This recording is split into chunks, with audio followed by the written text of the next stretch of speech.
I was terrified. We used to get the DVDs in advance because we needed to blog about it. Yeah. But when I first watched the episode and I saw myself, I thought, I don't even know who that girl is. And I had become such a ghost of myself that I didn't even like me. The humor was gone. The laughter was gone. Just so much of my personality was gone. And I really saw it for myself just getting to watch myself on television. And it was a real eye-opener.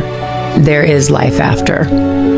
I'm an example of finding myself again. Taylor Armstrong, once the glamorous housewife at the center of Beverly Hills drama, lived a private life that was darker than any scripted scene. On the surface, she embodied luxury, friendship circles, and camera-ready charm. But behind the diamonds and designer labels was a woman silently trapped in fear. Her image on The Real Housewives of Beverly Hills is that of a woman who loved the lavish lifestyle, plastic surgery, and filler-injected lips. When I sat down with Taylor, I found she is so much more than her reality TV alter ego. She is smart, and she is getting stronger. And despite the abuse, Taylor did, in fact, love Russell Armstrong. Tonight, we'll trace that story. The private violence behind the public smile, the divorce filing that preceded a devastating death, and the way reality TV turned real trauma into ratings. This is not about gossip. It's about a life consumed by pressure, manipulation, and the destructive intersection of fame and abuse. Taylor's journey from a promising socialite to a national headline is one of television's most disturbing cautionary tales. The show's success magnified her pain. The cameras caught her vulnerability, but never offered protection. What unfolded off-screen was more tragic than any drama Bravo could script. This is a careful, uncompromising look at how fame, pain, and media collided in Taylor's life, and why the cost was so high. Before the cameras ever rolled, Taylor's life looked like a classic American story of reinvention.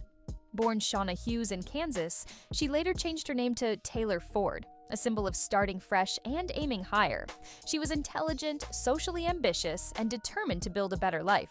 She eventually married venture capitalist Russell Armstrong, and together they projected an image of success: lavish homes, luxury cars, elegant charity events, and a picture-perfect family with their daughter, Kennedy. On Bravo's The Real Housewives of Beverly Hills, Taylor came across as the composed, sympathetic voice amid the chaos, a woman trying to fit into a glittering world that wasn't always kind. From spending $60,000 on a kid's birthday party to having a marriage that's 80% business and only 20% romance, many think that for Taylor, living in Beverly Hills comes at a price. Let's see why. Keeping up with the lifestyle in Beverly Hills requires an extraordinary amount of money. Leave the wallet. That's one of the perks of being married to someone like Russell. Kennedy's birthday is coming up. Absolutely. It's looking beautiful. A good-sized party. It could be, they run around maybe 50,000. Here's to a small party. But even in season 1, subtle signs of tension were visible. Nervous laughter, guarded comments, emotional breakdowns that seemed out of place. Viewers saw glimpses of distress without knowing the depth of danger behind the scenes. Taylor's charm was real, but it hid fear. Her marriage, later revealed as controlling and violent, was already cracking under the weight of secrecy. What looked like elegance was, in truth, a mask for survival. My heart goes out to them, but Russell was very careful in how he would do things because he didn't want to leave a lot of physical signs of injury. So often if we were leaving a place and he was angry, he would grab me by one side of the hair of my head and bang the other side of my head against the car, like by the back where you would open the door. And or so that it wouldn't show in your hair? Right, because you get knots and things in here, you know, you don't really see it so much. And then sometimes when he was driving, he would just reach over and slam my head against the inside window if he were angry. You know, just a lot of screaming combined with, you know, a few hits to the face. By 2011, cracks in the glamorous facade became impossible to hide. Reports and court filings documented a grim pattern of abuse. Taylor described years of verbal, emotional, and physical assaults, incidents that left her bruised, anxious, and isolated. Friends later confirmed that Russell was controlling and manipulative, often dictating her social interactions, finances, and even her emotional responses. Of your book that really surprised me was that you talk about that Russell used to monitor you secretly. How did that happen? I guess the first time I found recording devices, I was trying to print a document and it wasn't connecting. The computer and the printer had lost the connection. So I crawled under the desk and I looked up and I saw a recording device, a small tape recorder attached to the bottom of the desk. And I pulled it down and he had been recording me every day when he left for work. In interviews and legal documents, Taylor revealed harrowing details, being monitored, shouted at, and humiliated behind closed doors. Some accounts mentioned injuries that required medical attention. When the abuse became undeniable, Taylor began confiding in co-stars and production members. Her tears on camera were no longer just emotional moments. They were silent cries for help. The pattern was consistent with what many survivors experience: isolation, fear, and shame that prevent them from leaving. Her later memoir and interviews confirmed what the show could only hint at. She wasn't acting for ratings. She was living through something real and dangerous, trapped in a home that looked perfect from the outside, but felt like a cage inside. In July 2011, after years of private torment, Taylor finally filed for divorce. The petition cited irreconcilable differences, but behind that legal phrase lay a history of pain and fear. It wasn't a celebrity breakup. It was a survival move. For anyone escaping abuse, that step carries enormous risk. Her decision to leave came after repeated warnings from friends and after one particularly violent altercation that reportedly sent her to the hospital. Filing for divorce was both a declaration of independence and a cry for safety. She requested custody of her daughter and sought to sever all ties to a man whose volatility had escalated. But the timing made the situation volatile. The show was still airing, the press was watching, and Russell's financial and legal troubles were mounting. The combination of public scrutiny and private chaos created a pressure cooker. The legal filing marked a turning point.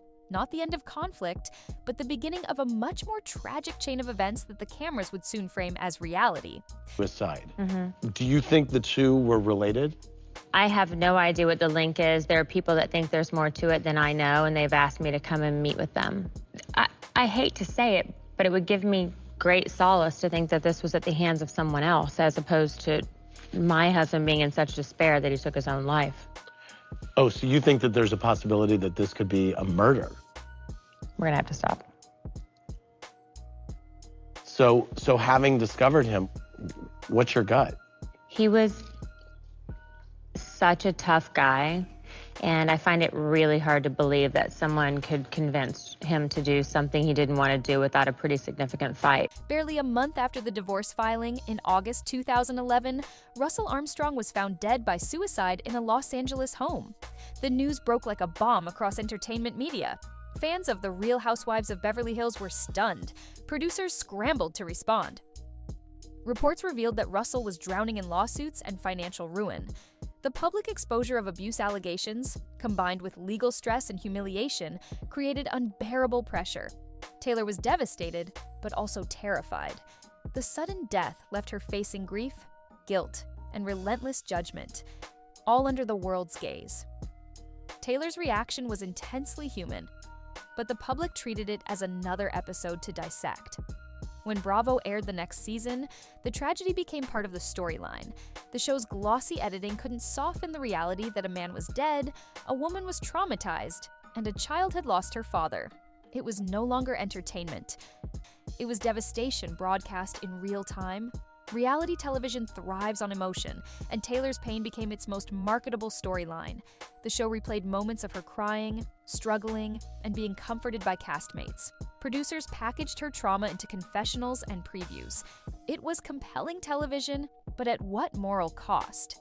Viewers empathized with her vulnerability, yet each episode blurred the line between documentation and exploitation. The network promoted her breakdowns as season highlights. Ratings spiked. The deeper Taylor fell, the higher the show climbed. Behind the scenes, Taylor wasn't receiving therapeutic help from production. She was expected to perform, to show up, speak on cue, and relive the trauma that nearly destroyed her. Critics accused Bravo of turning domestic violence into a spectacle.